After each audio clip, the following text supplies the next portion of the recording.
ஒவ்வொருத்தருக்கும் காலம் இருக்கு. காலம் வர்ற வரைக்கும் காத்திருந்துதான் ஆகணும். புதிய வளர்ச்சிய எதிர்பார்க்காத அருட்கொடைய இறைவன் நமக்கு தர காத்திருக்கான்.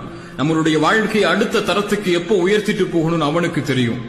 இதை எதையுமே நம்மளால உருவாக்க முடியாதுன்னு நமக்கு தெரியும். காத்திருக்கக்கூடிய நேரத்தில் எப்படி நடக்கிறோம், இறைவன்கிட்ட எப்படி நடந்து கொள்றோம், அவன்கிட்ட எப்படி நன்றியோடு இருக்குங்கிற விஷயத்தை கொண்டுதான் அடுத்த தரத்துக்கு நம்முடைய வாழ்க்கை நகரும்.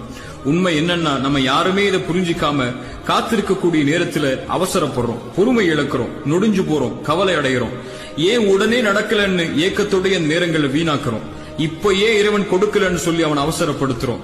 தகுதியான நேரத்துக்கு முன்னாடி தகுதி இல்லாத விஷயங்கள் கிடைக்கிறது அருள்கொடை இல்லைங்க, அது சுமை, மேலும் ஆபத்து. ஒரு தந்தை செல்வந்தர், அவர் செல்வந்தவங்கிற காரணத்துக்காக 6 வயசு பையன் விலையுயர்ந்த காரை ஓட்ட கேட்கிறாங்கிறதுக்காக கொடுக்க மாட்டார். ஏன்? 6 வயசுல அந்த காரை ஓட்டுறது ஆபத்துன்னு அவருக்கு தெரியும்.